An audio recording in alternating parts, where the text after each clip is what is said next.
The story begins in the blue hour of twilight, where an unnamed librarian moves through the soft, amber glow of a tall windowed library in a town where time seems to have slowed to a standstill.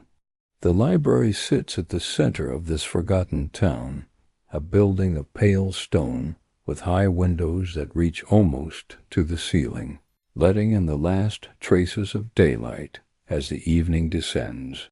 The windows are divided into small panes, each one catching the fading light and holding it for a moment before releasing it into the gathering dusk. The librarian arrives at the library just as the sun begins to slip below the horizon.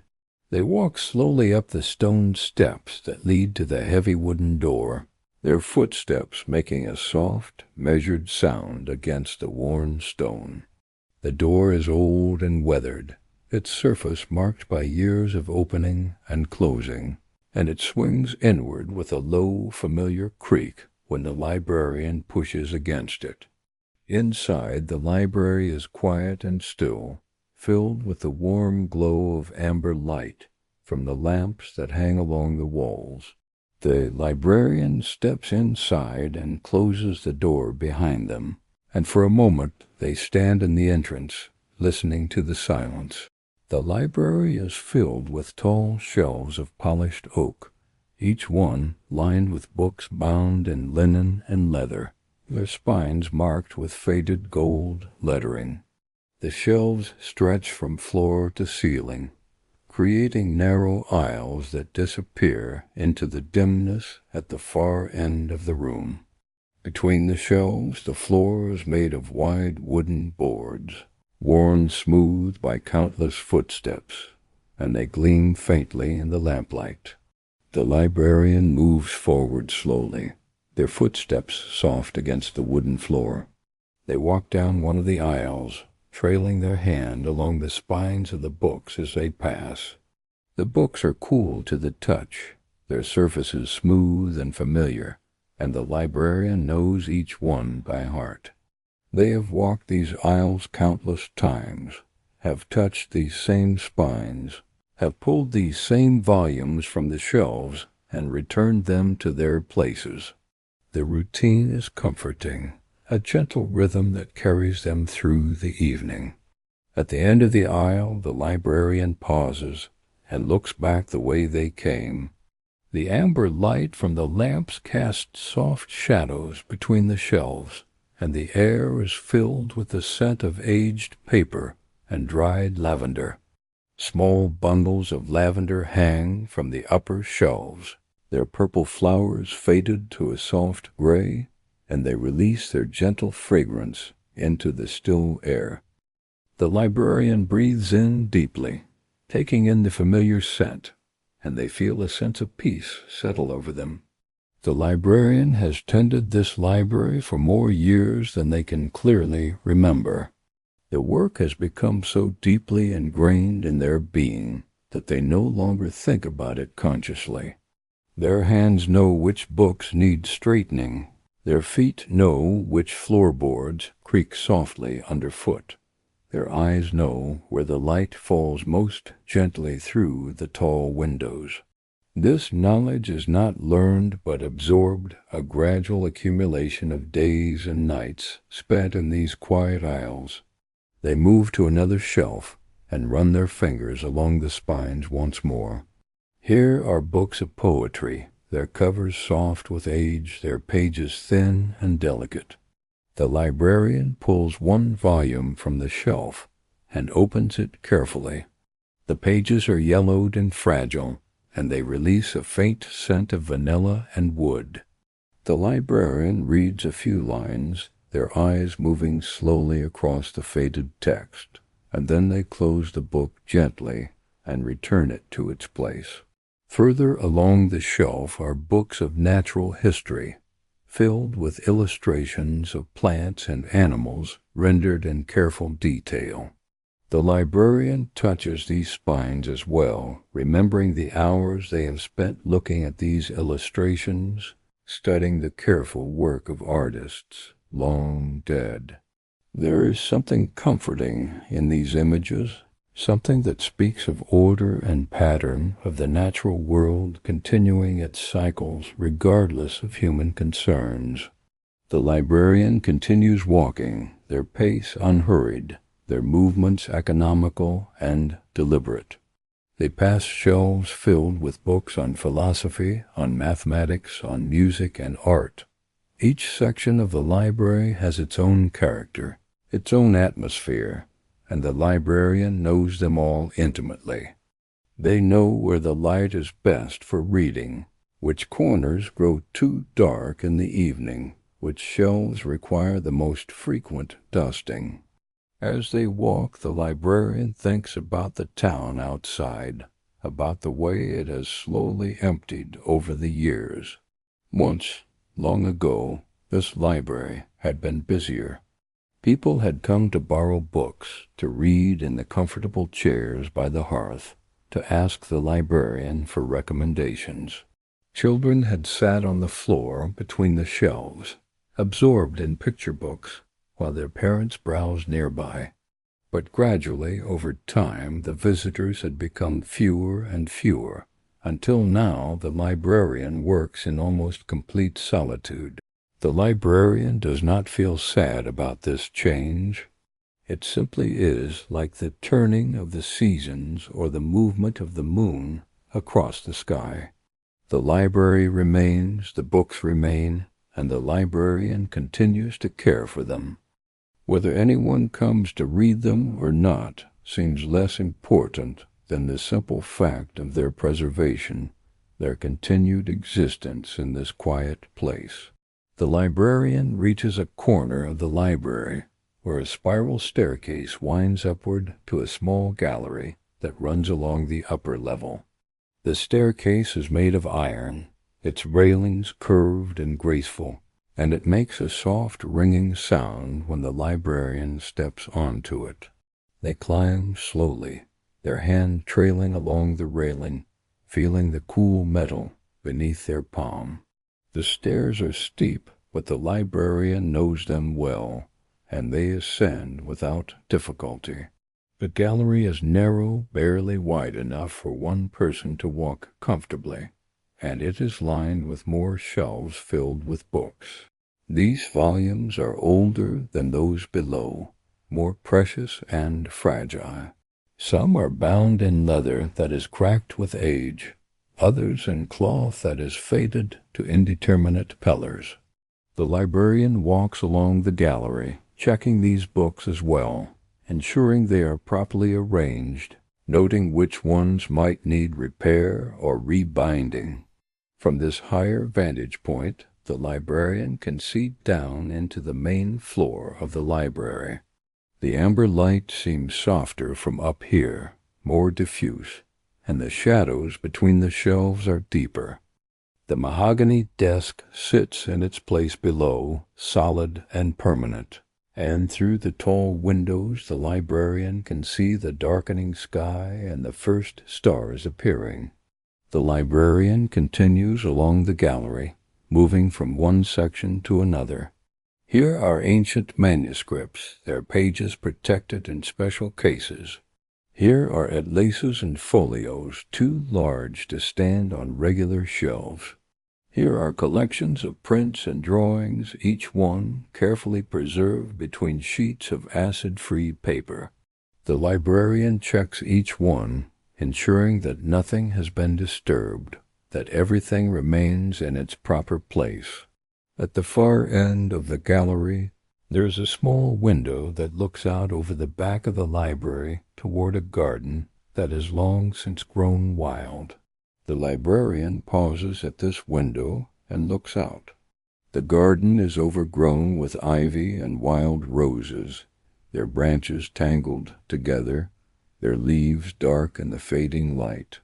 Once this garden had been carefully tended, but like so much else in the town, it has been allowed to return to wildness. The librarian finds a certain beauty in this wildness, and the way nature has reclaimed the space, covering everything in green. They turn away from the window and make their way back along the gallery to to the spiral staircase. They descend slowly, the stairs ringing softly beneath their feet, and they return to the main floor of the library. The evening has deepened while they were above, and the amber light from the lamps seems warmer now, more necessary in the gathering darkness. They turn and walk to the center of the library, where a large mahogany desk sits beneath one of the tall windows. The desk is old and solid, its surface polished to a deep shine, and it is covered with neat stacks of books and papers. A single brass lamp sits at one corner of the desk, its light casting a warm circle onto the wood below. The librarian moves to the desk and sets down the small bag they have been carrying, and they remove their coat, draping it over the back of the wooden chair that sits behind the desk.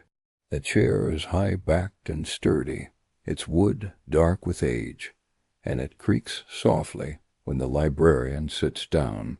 They settle into the chair and look out through the window at the town beyond. The streets are empty and quiet, the houses dark, and the only movement is the gentle swaying of the trees in the evening breeze. The town has been quiet for as long as the librarian can remember, its streets rarely traveled, its houses mostly empty. It is a place where time moves slowly, where the days blend into one another, and where the library stands as a silent keeper of stories and memories. The librarian sits at the desk for several minutes, simply looking out at the town. They observe the way the last light of day catches the edges of the buildings, turning them briefly golden before fading to gray. They watch the shadows lengthen across the empty streets, pooling in doorways and beneath trees. They see a single lamp being lit in one of the distant houses, a small point of warm light in the gathering darkness, and they wonder briefly about the person who lives there, who they are, what they are doing in this quiet evening hour. But these thoughts drift away as quickly as they come, and the librarian's mind returns to its usual state of calm emptiness. There is no need to fill the silence with constant thought, no need to occupy every moment with mental activity. The librarian has learned over the years to simply be present, to exist in the moment without the need for constant engagement or entertainment. This ability to rest in stillness is perhaps their greatest skill, though they would never think of it in those terms.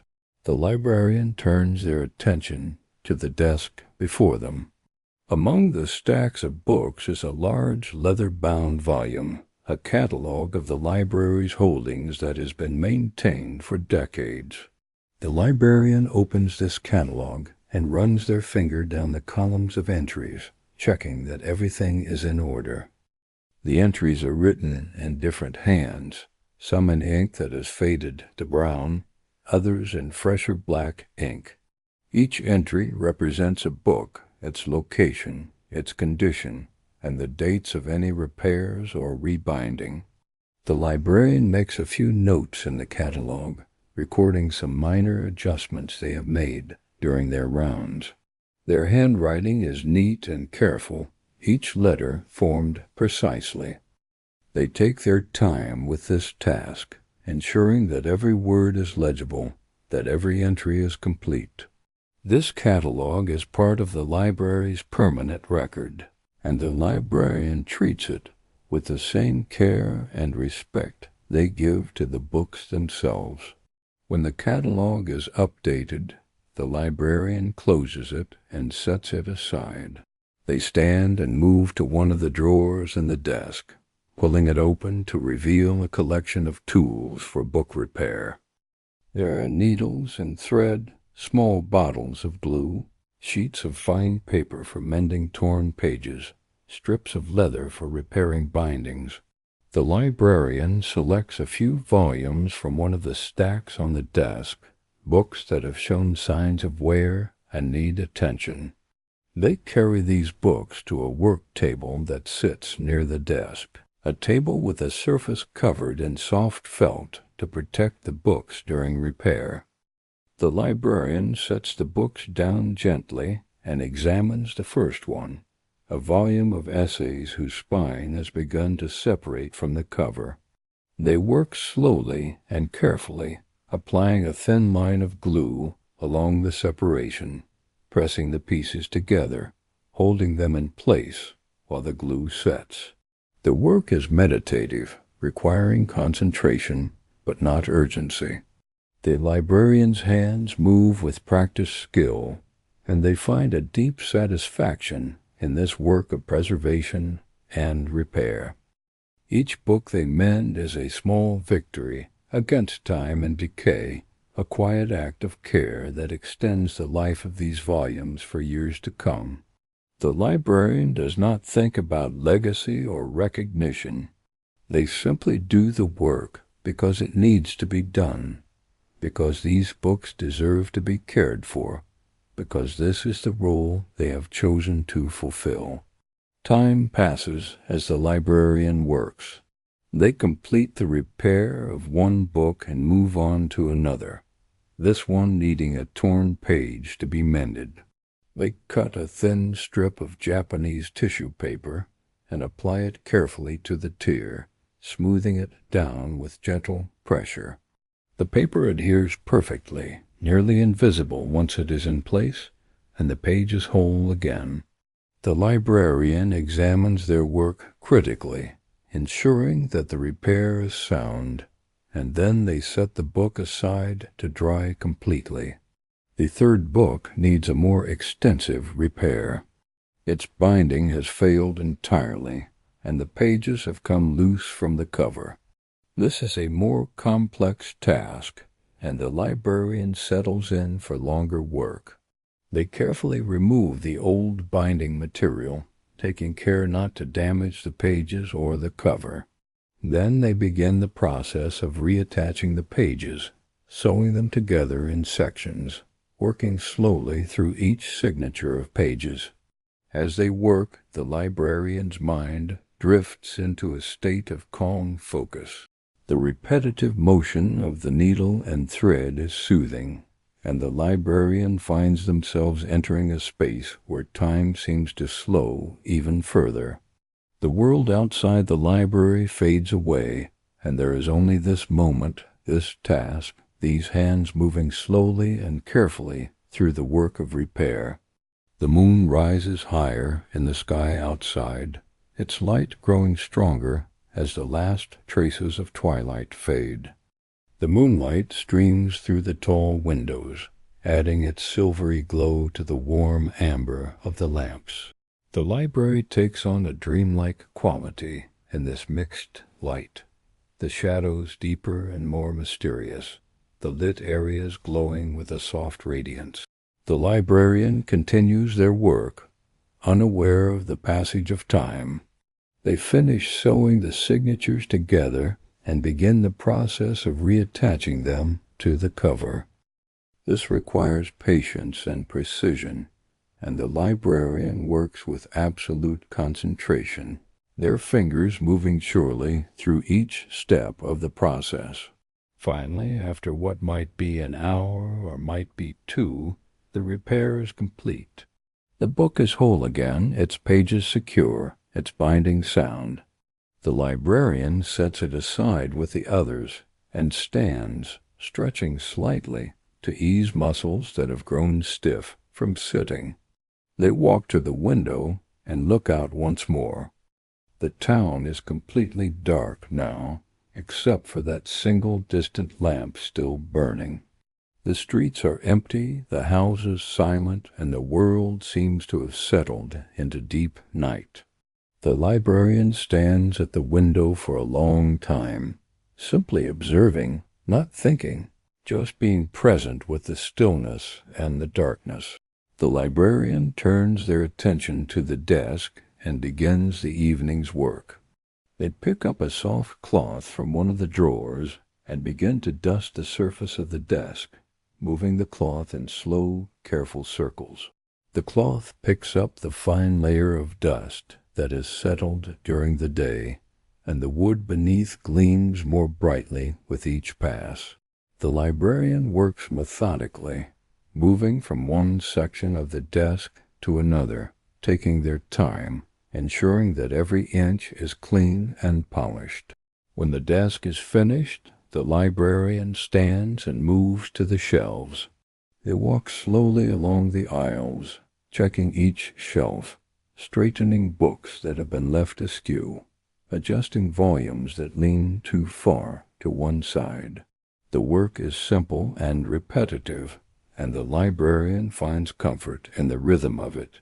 They run their fingers along the spines of the books, feeling the texture of the linen and leather, reading the faded titles in the dim light. Each book has its place, and the librarian knows exactly where each one belongs. As they work, the light outside continues to fade.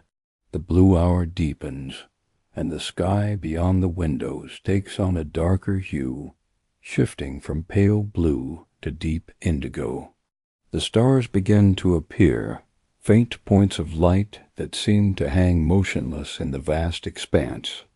Inside the library, the amber light from the lamps grows warmer and more necessary, pushing back the darkness that gathers in the corners and along the edges of the room.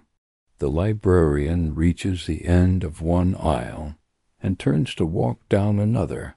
The shelves here are filled with older volumes, their covers more worn, their pages more yellowed with age. The librarian touches each spine gently, almost reverently, acknowledging the stories and knowledge contained within. These books have been here for decades, perhaps longer, and they have been read by generations of people who have long since passed on. The librarian feels a connection to those readers, a sense of shared purpose in the preservation and care of these volumes. At the far end of the library there is a small alcove where a few comfortable chairs sit arranged around a cold hearth. The chairs are upholstered in faded velvet, their cushions soft and worn, and they face the hearth as if waiting for a fire that has not been lit in many years. The librarian walks to this alcove and pauses, looking at the chairs and the hearth. There is a peace here, a sense of rest and contemplation, and the librarian stands for a moment, simply being present in the space. They turn and walk back toward the center of the library, their footsteps soft and unhurried. The clock on the wall near the desk shows that an hour has passed since they arrived. The librarian notes the time and continues their work, moving from shelf to shelf, ensuring that everything is in order. The routine is familiar and comforting, and there is no rush, no urgency. Only the slow, steady progression of the evening, marked by the soft sound of footsteps and the quiet rustle of pages being straightened. As the librarian works, they become aware of the sounds of the library. The building itself seems to breathe, the old wood creaking softly as it settles, the windows rattling gently in their frames when the breeze outside picks up. These sounds are familiar companions, a soft backdrop to the silence, and the librarian finds them comforting. They speak of age and permanence, of a building that has stood for many years and will stand for many more. The moon begins to rise, hanging like a pale silk lantern in the darkening sky. Its light filters through the tall windows, adding a silvery glow to the amber light of the lamps. The librarian pauses in their work and moves to one of the windows, looking out at the moon and the empty streets below.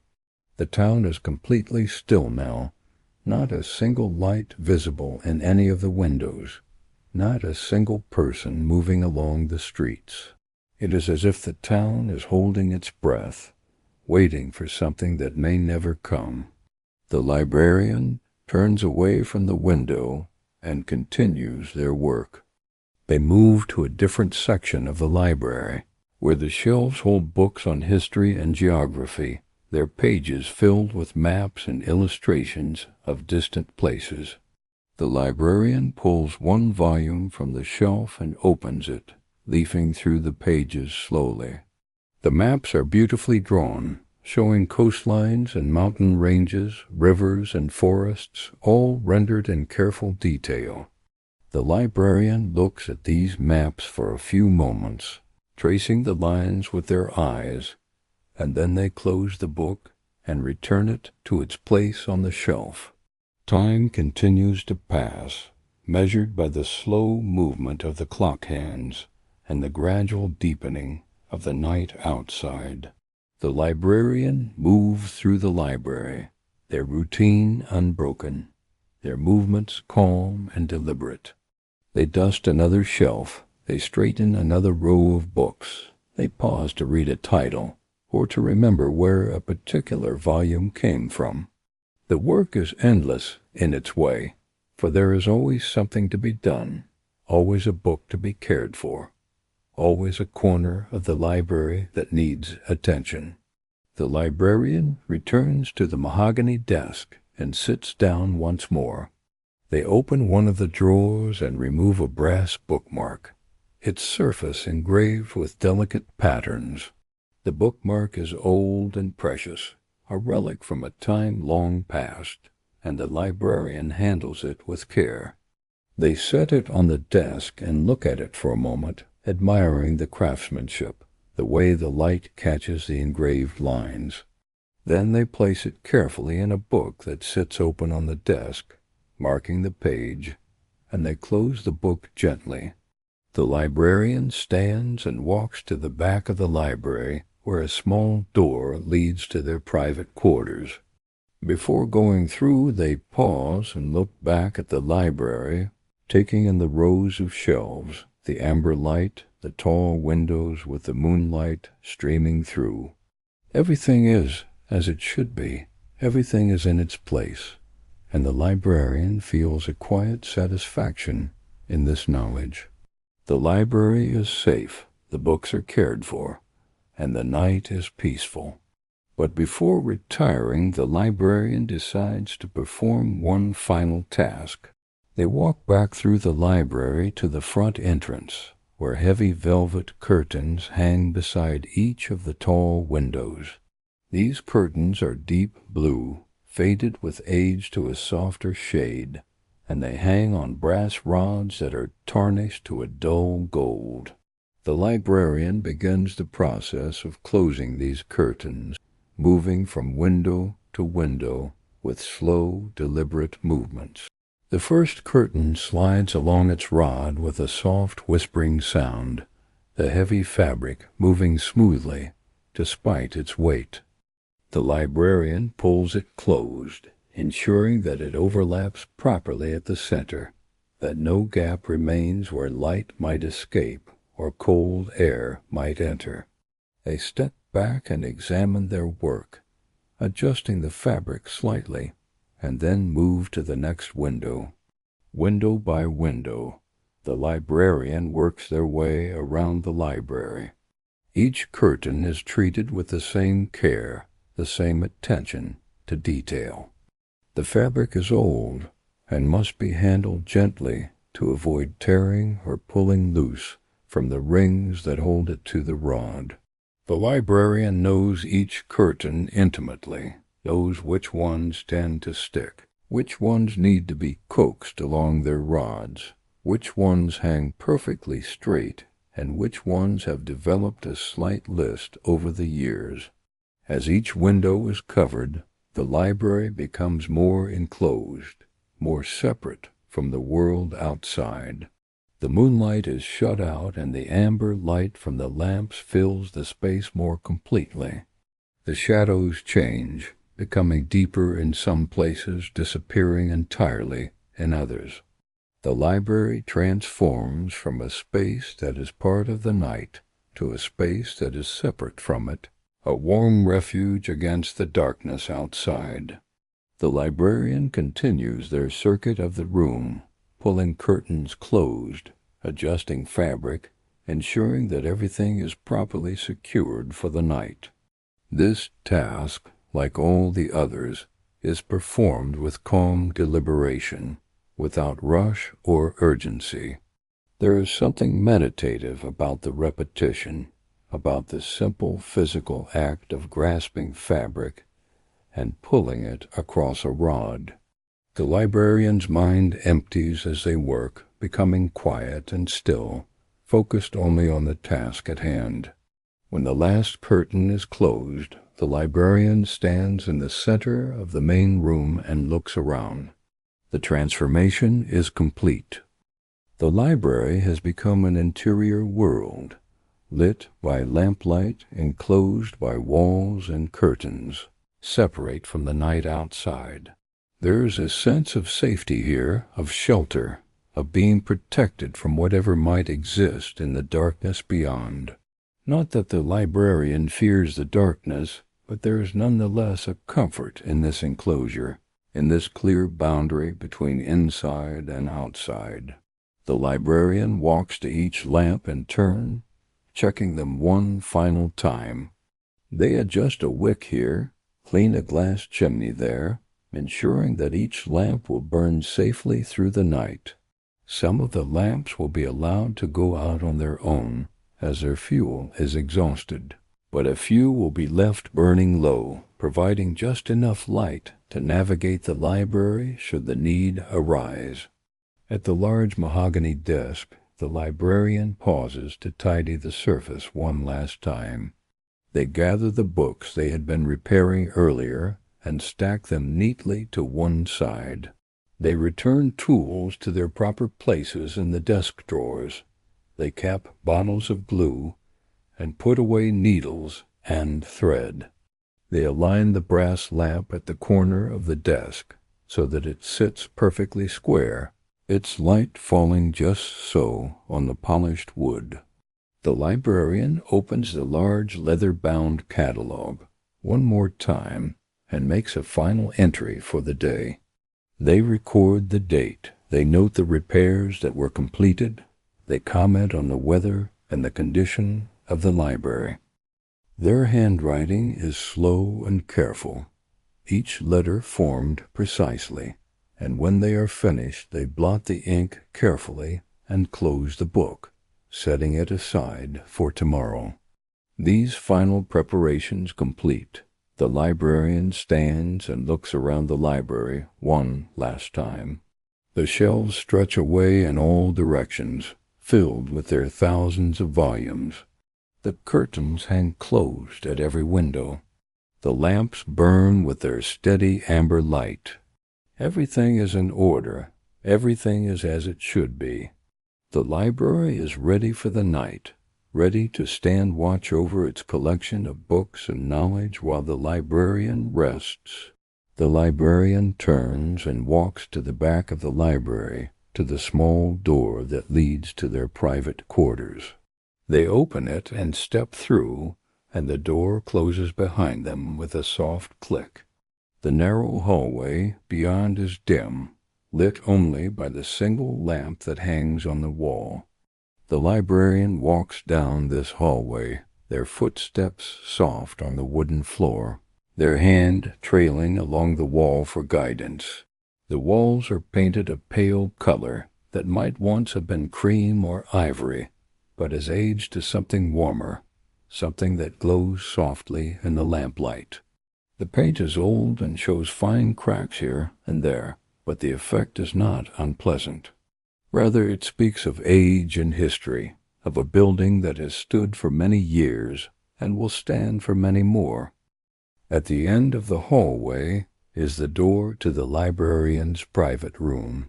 The door is made of dark wood, similar to the shelves in the library, and it has a simple brass handle that has been worn smooth by years of use. The librarian grasps this handle and turns it, and the door swings inward to reveal the small room beyond. They turn and walk through the small door, entering a narrow hallway that leads to their quarters. The hallway is dim, lit only by a single lamp that hangs on the wall, and the librarian moves through it slowly, their hand trailing along the wall for guidance. At the end of the hallway is another door, and the librarian opens it and steps inside. The room beyond is small and simply furnished. There is a narrow bed against one wall, covered with a quilt in faded colors. A small table sits beside the bed, holding a candle in a brass holder and a glass of water. Against the opposite wall is a wardrobe, its doors closed, and beside it a small window that looks out onto the street below. The room is quiet and still, and the librarian moves through it with the same calm deliberation they showed in the library. The bed is positioned so that the librarian can lie down and see the window, can watch the play of moonlight on the ceiling if they wish, can observe the gradual changes in the night sky. The headboard is simple, made of the same dark wood as the wardrobe, and it rises just high enough to provide support for sitting up in bed with a book or simply for resting against while thinking. The quilt that covers the bed is old, hand-stitched many years ago by someone whose name the librarian no longer remembers, if they ever knew it at all. The pattern shows flowers and vines, though time and washing have faded the colors and softened the shapes until they are more suggestion than reality. The fabric is soft and comforting, and the quilt provides exactly the right weight and warmth for sleeping. In winter, the librarian adds another blanket, but for most of the year, this quilt alone is sufficient. The small table beside the bed is round, with 3 curved legs that splay outward for stability. Its surface is just large enough to hold the candle, the glass of water, and perhaps a book if the librarian wishes to read before sleeping. The wood is dark and polished, and it gleams faintly in whatever light falls upon it. The candlestick is made of brass tarnished to a soft gold, and it has a wide base to catch dripping wax and a handle for carrying. The candle itself is new, white, and straight, not yet marked by burning. The librarian replenishes the candle regularly, ensuring that there is always light available should it be needed during the night. The glass of water sits beside the candlestick, filled fresh each evening from the small washroom that adjoins the bedroom. The glass is simple, clear, without decoration, and it holds perhaps 8 ounces of water. The librarian rarely drinks from this glass during the night, but its presence is comforting nonetheless, a small assurance that comfort is available if needed. Against the opposite wall, the wardrobe stands tall and narrow. It is made of walnut or some similar dark wood, and its doors are plain except for 2 small brass handles. Inside, the librarian's clothes hang on wooden pegs or rest folded on the shelves. There are not many clothes, only what is needed. A few work outfits for the library, a few night clothes for sleeping, a coat for cold weather. Everything is simple, practical, in muted colors that do not show wear or require special care. Beside the wardrobe is the small window that looks out onto the street. The window has 4 panes of glass, each one slightly wavy with age, and it opens inward on hinges when the weather is warm. Tonight the window is closed, keeping out the cool night air, but the moonlight streams through easily, casting 4 rectangles of pale light on the floor. The walls of the room are painted the same pale color as the hallway, aged to a warm cream that glows softly in lamplight or candlelight. There are no pictures on the walls, no decorations of any kind. The room is spare and simple, containing only what is necessary and nothing more. But this simplicity is not poverty or deprivation. Rather, it is a choice, a way of living that the librarian has found brings peace and contentment. The floor is made of wide wooden boards, similar to those in the library, though these have been covered in places with small rugs to provide warmth underfoot.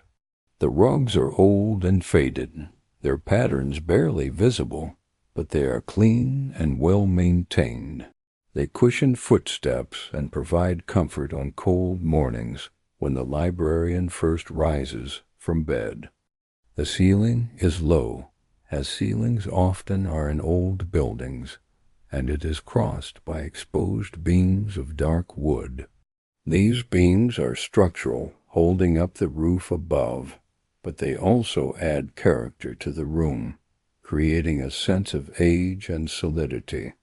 The librarian sometimes lies in bed and looks up at these beams, tracing their lines, noting the grain of the wood, finding comfort in their strength and permanence. They walk to the window and look out at the town. The streets are empty, the houses dark, and the moon hangs high in the sky, casting its pale light over everything. The librarian stands at the window for several minutes, simply looking, not thinking, just being present in the moment.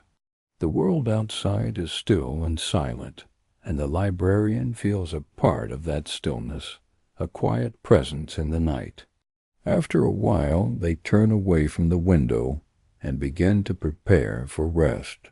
They move to the wardrobe and open it, removing a simple nightgown. They change into the nightgown slowly, folding their day clothes and placing them on a chair near the wardrobe. The movements are automatic, performed without thought, and there is a comfort in the routine. When they are ready, the librarian walks to the bed and sits on the edge of it.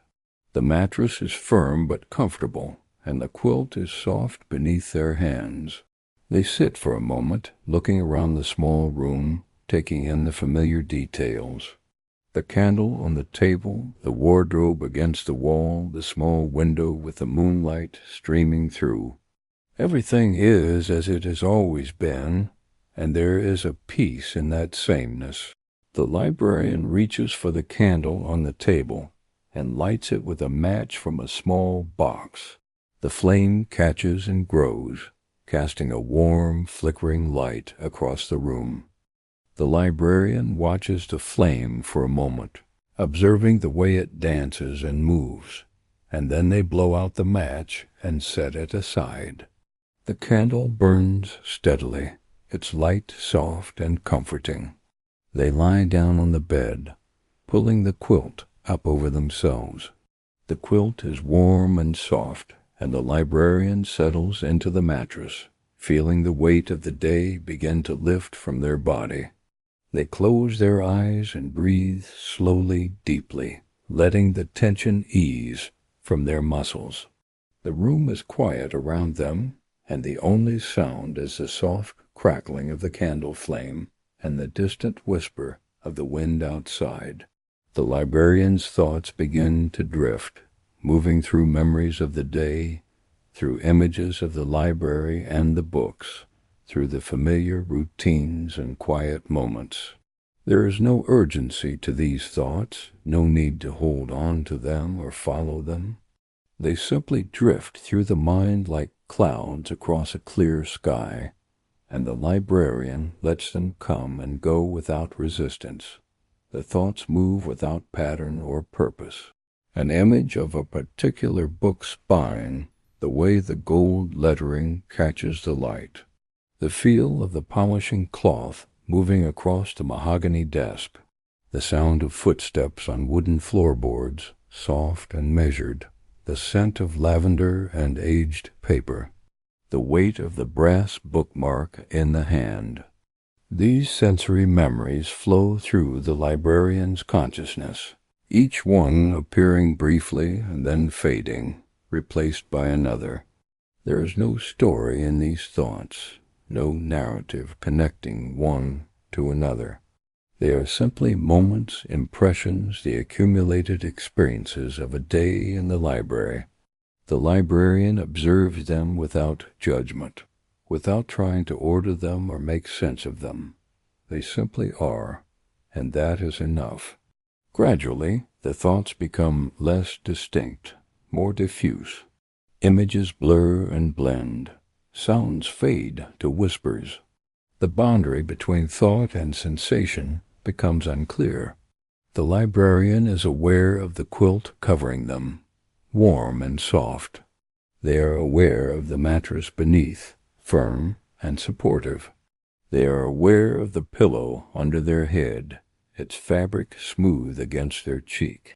But these awarenesses are distant now, as if experienced from far away.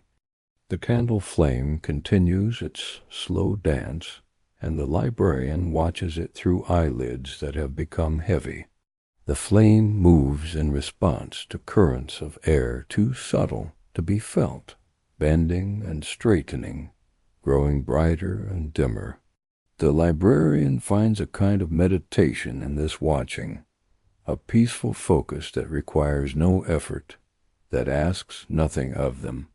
The breathing has become slower, deeper.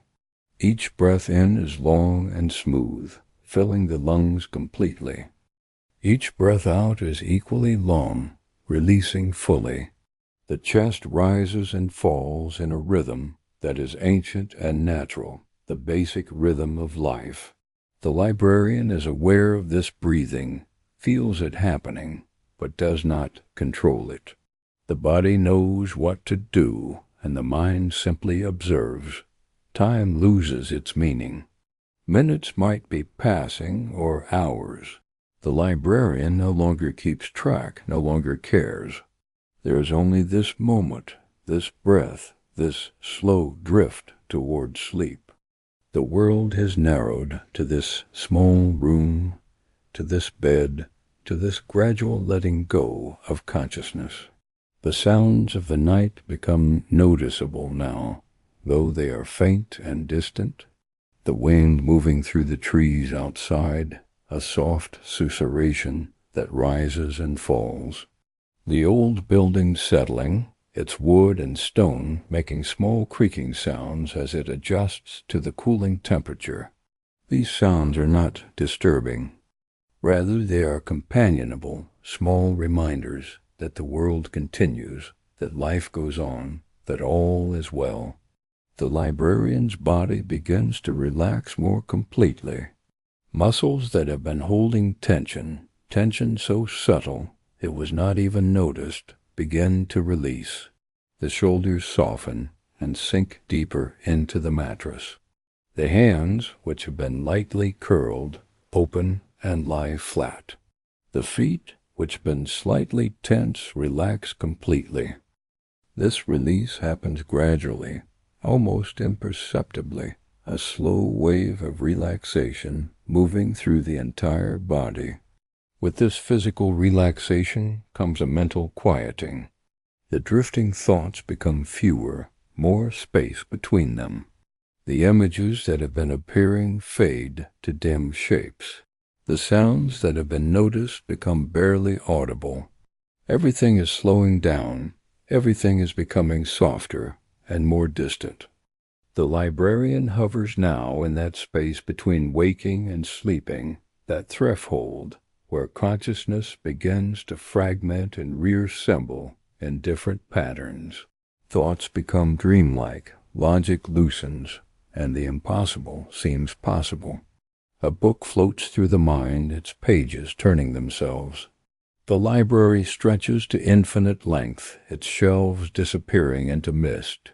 The amber lamplight becomes liquid, flowing like honey through the air. These dream images come and go without causing any concern or interest. The librarian observes them distantly, barely aware that they are occurring.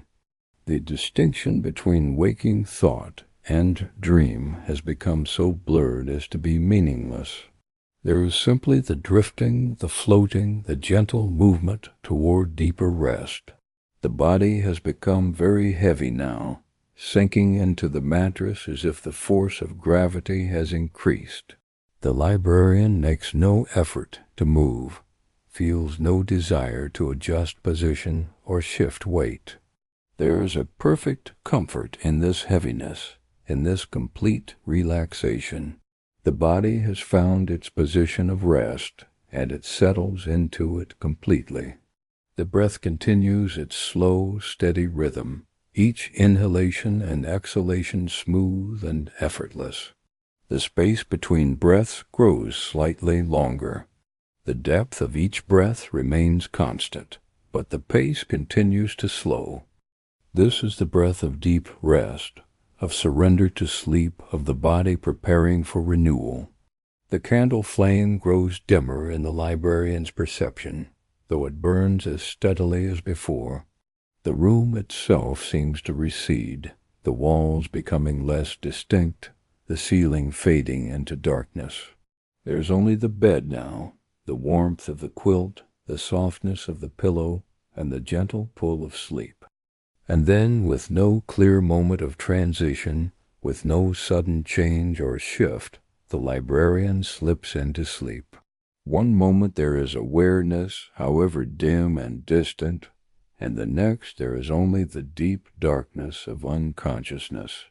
The breathing continues, the heart continues to beat, the body continues to rest, but the mind has gone to that place where it goes each night, that place of restoration and renewal. Time passes, and the librarian feels themselves beginning to drift toward sleep. The boundaries between waking and sleeping begin to blur, and the librarian exists in a space between the two, not quite awake, not quite asleep. The candle on the table continues to burn, its light growing softer and more distant, and the librarian watches it through half-closed eyes, seeing the flame waver and dance. The flame flickers, and the librarian's eyes close fully. They are still aware of the room around them, still feel the softness of the quilt and the firmness of the mattress, but these sensations are distant now, muted. The librarian drifts deeper, feeling the weight of sleep settle over them like a gentle blanket. The world outside continues. The moon continues its slow arc across the sky, and the town continues its silent existence. But here, in this small room, there is only the quiet and the rest. The candle burns lower, its flame growing smaller, and the light in the room dims.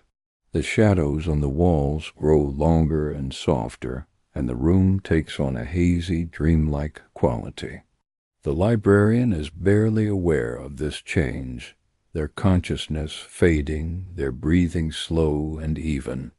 They are at the edge of sleep now, at the threshold between waking and dreams, and they hover there for a moment, suspended in that peaceful space.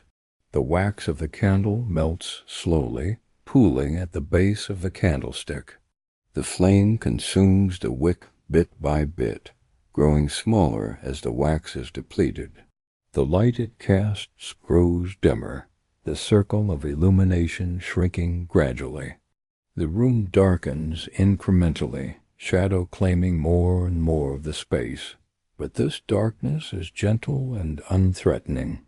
It is the natural darkness of night, the restful shadow that invites sleep and dreams. The flame flickers occasionally, responding to air currents too subtle to be consciously perceived.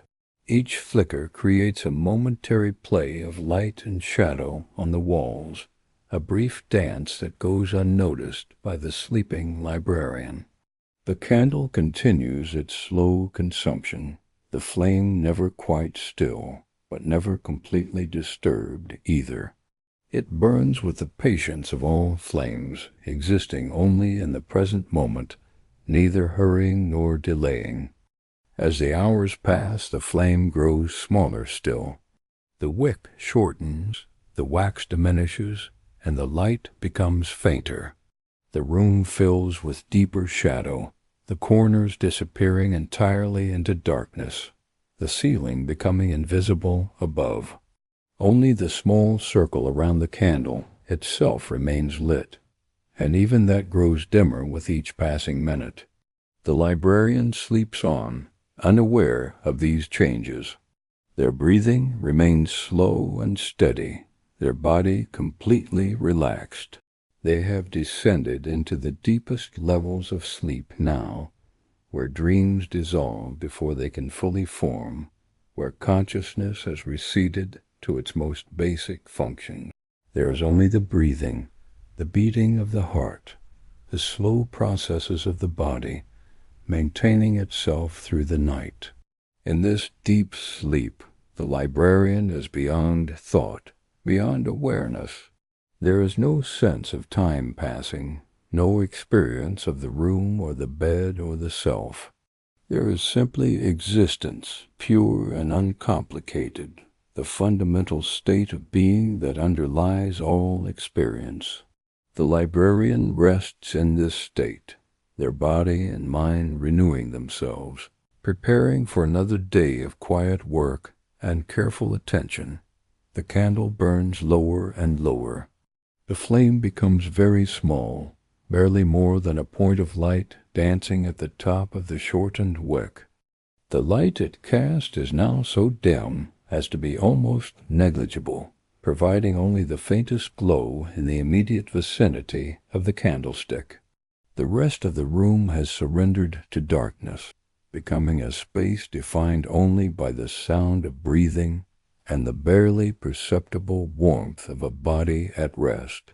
Outside the small window, the night continues its progression. The moon, which had been high in the sky when the librarian retired, has moved across its arc and is now descending toward the western horizon. Its light has shifted, falling at a different angle through the window, creating different patterns of pale illumination on the floor. But these patterns go unnoticed in the darkened room.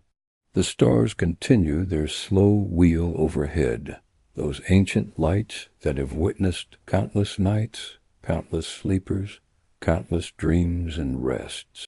They shine with their cold, distant light, indifferent to human concerns, following their own eternal patterns. The constellations maintain their shapes, the planets continue their wandering paths, and the great dome of the sky turns slowly above the sleeping town. In the town itself all remains quiet. Not a single window shows light, not a single door opens or closes. The streets lie empty under the moonlight, the cobblestones gleaming faintly, the shadows of trees and buildings lying still and undisturbed. It is as if the entire town is holding its breath, as if time itself has paused in this forgotten place. The library stands at the center of the town, its stone walls solid and permanent, its tall windows dark behind their closed curtains. Inside, the lamps have mostly burned out, their fuel exhausted, leaving only a few still lit with low flames. The shelves of books stand in darkness, their thousands of volumes waiting patiently for light and readers. The mahogany desk sits empty, its surface clean and ready for work. The comfortable chairs in the alcove remain unoccupied, as they have been for years, waiting for someone who may never come. And in the small room at the back, the librarian continues to sleep. The candle has burned very low now, its flame barely visible, a tiny point of light that flickers and wavers. The wax is almost completely melted, and soon the flame will have nothing left to consume. But for now it still burns, still provides its small measure of light and warmth. The night deepens toward its darkest hour, that time just before dawn when the world seems most still, most silent, most at peace. The moon sinks lower toward the horizon, its light growing softer and more diffuse. The stars begin to fade slightly, as the sky prepares for the approach of dawn, though dawn is still hours away. The cool night air settles over everything, carrying the scent of dew and earth. In the room, the librarian's breathing continues its slow, steady rhythm. The body lies completely still, completely relaxed, held by the bed and the quilt in perfect comfort. The face is peaceful, free from any expression, simply at rest. The hands lie open and relaxed on either side of the body. The feet rest naturally, toes pointing slightly outward. Every part of the body has found its position of maximum ease, and nothing disturbs this repose. The candle gives one final flicker, the flame shrinking to the smallest possible point, and then, with the gentlest of sighs, it goes out. The room plunges into complete darkness, lit only by the faint moonlight that seeps around the edges of the window. But this darkness is not frightening or oppressive. It is the natural darkness of deep night, the restful shadow that cradles sleep and dreams. The librarian does not wake, does not stir. The transition from candlelight to darkness goes unnoticed in the depths of sleep. The breathing continues unchanged, the body remains at rest, and the sleep continues undisturbed. The darkness is simply another form of peace, another aspect of the quiet that fills this room, this library, this forgotten town. And then, gently, quietly, they slip into sleep. The transition is seamless, unmarked by any sudden change or shift. One moment they are hovering at the edge, and the next they are drifting in the soft darkness of sleep. The candle continues to burn, its flame small and steady, and the room is filled with a soft, warm glow that gradually fades as the night deepens.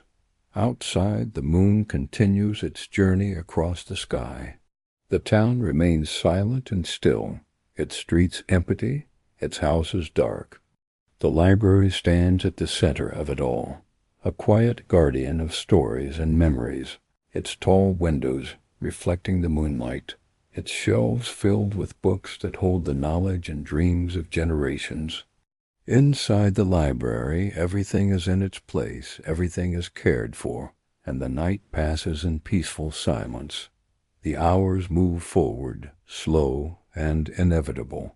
The moon reaches its highest point and begins its descent toward the horizon.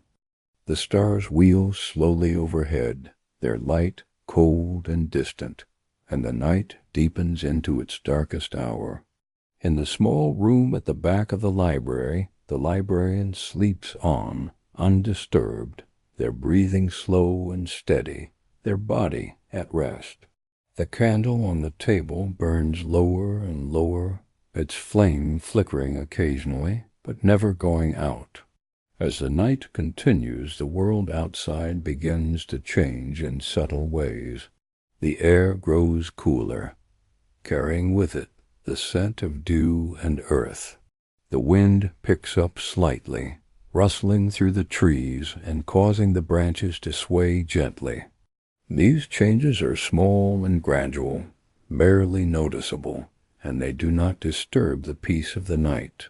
The town continues to sleep, the library continues to stand, and the librarian continues to rest. In the depths of sleep, the librarian dreams, though these dreams are gentle and without shape or story. They are more feelings than images, more sensations than narratives. A sense of warmth, a feeling of safety, a quiet contentment that pervades everything.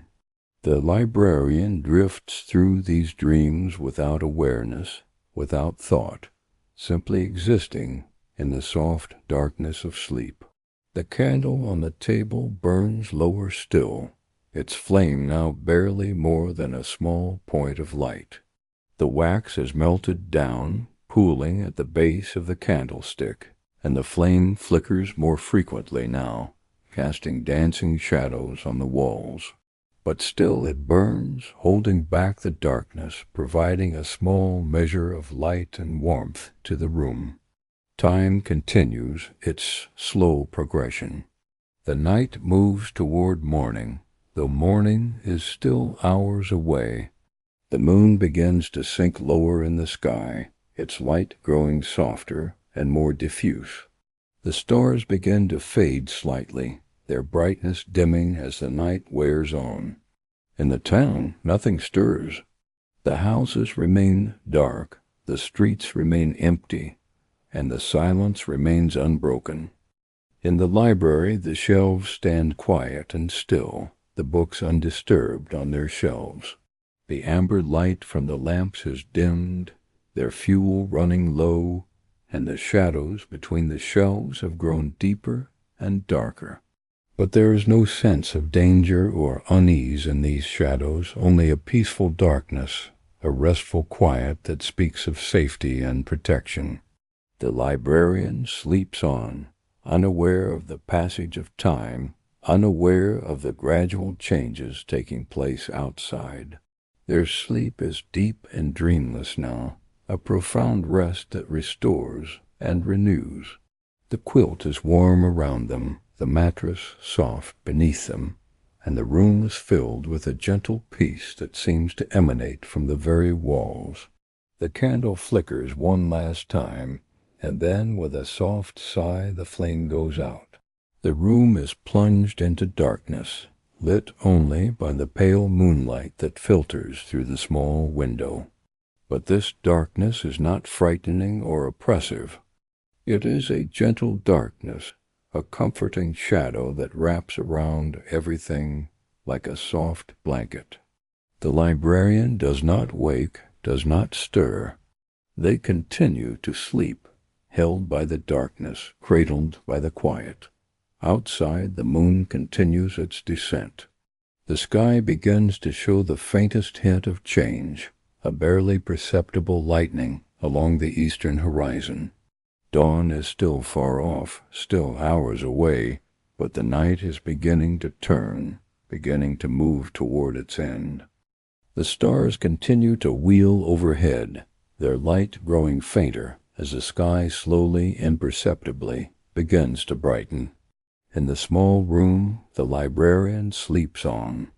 Their breathing is slow and steady, their body completely at rest. The darkness around them is complete and comfortable, and they exist in a space of perfect peace, free from thought or worry, free from the concerns of the waking world. There is only the quiet, the darkness, and the gentle rhythm of breath. The night continues to deepen, and then, gradually, to lighten. The world turns, slow and inevitable, carrying the night toward morning, carrying the librarian toward waking. But for now, in this moment, there is only the sleep and the rest and the profound quiet that fills everything. The library stands silent, the town sleeps on, and the librarian drifts in the soft darkness, held by the peace of the night, carried along by the gentle current of time. And so the night passes, hour by hour, moment by moment. The moon sinks lower, the stars grow fainter, and the sky begins its slow transformation from black to deep blue to the pale gray of pre-dawn. But these changes are far away, distant and unimportant. Here in this small room, in this forgotten town, in this quiet library, there is only the stillness and the rest, and the librarian sleeps on, undisturbed, at peace, held by the gentle embrace of sleep and silence and time. The world outside begins to stir, ever so slightly. A bird calls in the distance, its voice soft and tentative in the pre-dawn quiet. The wind shifts, carrying with it the promise of morning. The air grows lighter, less heavy, and the darkness begins to retreat, pulling back from the edges of the world. But these changes are slow and gentle, and they do not intrude upon the peace of the library or the rest of the librarian. In the room, the darkness remains complete. The moonlight has faded as the moon has set, and the window now shows only the deep blue-black of the pre-dawn sky. The librarian continues to sleep, their body still and relaxed, their mind at rest. There are no dreams now, no thoughts, no awareness, only the deep, profound sleep that comes in the darkest hours of the night. The quilt rises and falls gently with each breath, a slow, steady rhythm that speaks of life and peace. The librarian's face is calm and peaceful, free from tension or worry. They are completely at rest, completely at peace, and the night holds them gently, protecting them, allowing them to sleep on undisturbed. Time moves forward. The hours pass, and the night begins its final transformation. The sky continues to lighten, moving from deep blue to a softer, paler shade. The stars disappear one by one, their light overwhelmed by the growing brightness of the approaching day. The world prepares for morning, for the return of light and activity. But this preparation is slow and gentle, without urgency or haste. In the library, the shelves remain still and quiet. The books sit undisturbed on their shelves, their stories and knowledge held safe within their covers. The mahogany desk sits empty and clean, ready for another day. The lamps have gone out, their fuel exhausted, but the growing light from the windows begins to fill the space, soft and diffuse, pushing back the shadows. The librarian sleeps on, unaware of the approaching morning, unaware of the changing light. Their sleep continues deep and restful, and they drift in that peaceful space between night and day, between darkness and light, between sleeping and waking. The boundaries have blurred, the distinctions have faded, and there is only the gentle drifting, the soft floating in a sea of quiet and peace. And so the story continues, without ending, without resolution. The librarian sleeps, the library stands, the town remains quiet and forgotten. The night passes into morning, and morning will pass into day, and day will pass into evening, and evening will pass into night again.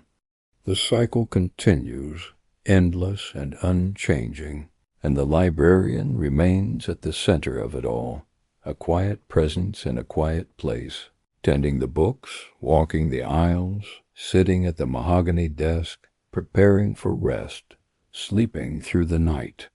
The world turns, slow and gentle, and time moves forward in its inexorable way.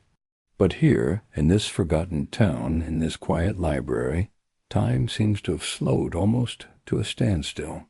The days blend into one another, the seasons pass without notice, and the librarian continues their gentle routines, their quiet work, their peaceful existence. The library remains, a repository of stories and memories, a keeper of knowledge and dreams. The books sit on their shelves, waiting to be read, holding their secrets close. The tall windows let in the light, whether it is the amber glow of evening or the pale brightness of morning. The mahogany desk stands ready, the brass lamp waits to be lit, and the comfortable chairs in the alcove sit patiently, as they have for years, waiting for someone to sit and rest and read by the cold hearth. And the librarian remains, a quiet guardian of this place, moving through their routines with calm deliberation, caring for the books, maintaining the order, preserving the peace. They walk the aisles, they dust the shelves, they straighten the volumes, and when evening comes, they retreat to their small room, they light their candle, they lie down to rest, and they drift into sleep, held by the quiet, surrounded by the peace, carried along by the gentle rhythm of time. The story fades, but does not end. The images blur, the details soften, and everything drifts into a hazy, gentle twilight. The librarian sleeps, the library stands, the town remains forgotten, and the world turns on, slow and steady and eternal.